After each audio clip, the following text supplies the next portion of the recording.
এক ম্যাচ হাতে রেখে সিরিজ জিতলেও নেদারল্যান্ডসের বিপক্ষে ব্যাটারদের প্রস্তুতি কতটা হলো সেটা বড় এক প্রশ্ন। 2 ম্যাচে ব্যাট করেছেন মাত্র 4 ব্যাটার, তার মধ্যে সাইফ মাত্র 1 ইনিংসে। অন্যদিকে ব্যাটিং স্বর্গ উইকেটে বোলারদের দারুণ বোলিং আত্মবিশ্বাস বাড়াচ্ছে, এশিয়া কাপে ভালো করার বিশ্বাস দিচ্ছে। দলকে আনা যায়নি। মেগা ইভেন্ট এশিয়া কাপের জন্য প্রস্তুতি নিতে হচ্ছে নেদারল্যান্ডসের বিপক্ষে সিরিজ খেলে। এমন সিরিজেও টস জিতে আগে বোলিং নেওয়ার জন্য ব্যাটাররা সেরা প্রস্তুতি নিতে পারছে না। 2 ম্যাচে 240 বল ব্যাট করতে পারত বাংলাদেশের ব্যাটাররা, কিন্তু আগে ফিল্ডিং নেওয়াতে মাত্র 160 বল ব্যাট করতে পেরেছে লিটন জুনিয়র তামিমরা। তাতে কি সেরা প্রস্তুতি নিতে পারছে টাইগাররা? ঢাকায় ম্যাচ আয়োজন করা হয়নি ব্যাটারদের কথা চিন্তা করে। 200 রান করবে অথবা 180 চেস করে জিতবে, সেই অভ্যাস তৈরির সুযোগটা কেন নেয়নি টাইগাররা, সেটাই প্রশ্ন। বিসিবির পরিকল্পনার সাথে টিম ম্যানেজমেন্টের ভাবনা মিলল না। 2 ম্যাচে ব্যাট করলো মাত্র 4 জন, তার মধ্যে সাইফ আবার 1 ইনিংসে।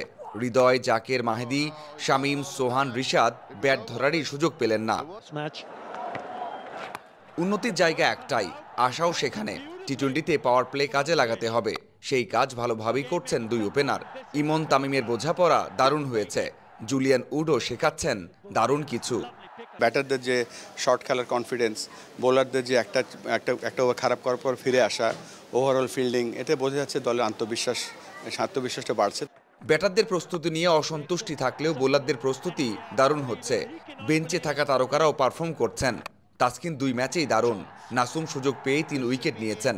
মুস্তাফিজ যেন নীরব ঘাতক, মাহাদি পাওয়ার প্লেতে হয়ে উঠেছেন সেরা। আমাদের উচিত হবে এই বাঞ্চটাকে আমরা কিভাবে আরও প্রতিযোগিতামূলকভাবে রেডি করতে পারি। দেখেন, আমাদের একটা বড় গ্রুপ কিন্তু অলরেডি রিটায়ার করে গিয়েছে এবং এখানে আমাদের এই প্লেয়ারগুলো এখন সুযোগ পেয়েছে। ফিল্ডিংয়ে উন্নতি চোখে পড়ার মতো। জাকেরের দারুণ ক্যাচ, সাইফের রান আউট করা আর হৃদয়ের দারুণ ফিল্ডিং বলে দেয় পরিবর্তন এসেছে অনেক, যা টি-20 সাফল্যের জন্য মহা গুরুত্বপূর্ণ। চারিদিকে সমালোচনা ব্যাটিং প্রস্তুতি নিয়ে, শেষ ম্যাচে ঝুঁকি নিয়ে হলেও সেই কাজটা করুক ম্যানেজমেন্ট, এমনটাই চাওয়া ক্রিকেট সংশ্লিষ্টদের। Mazharul Islam, independent news, Sylhet.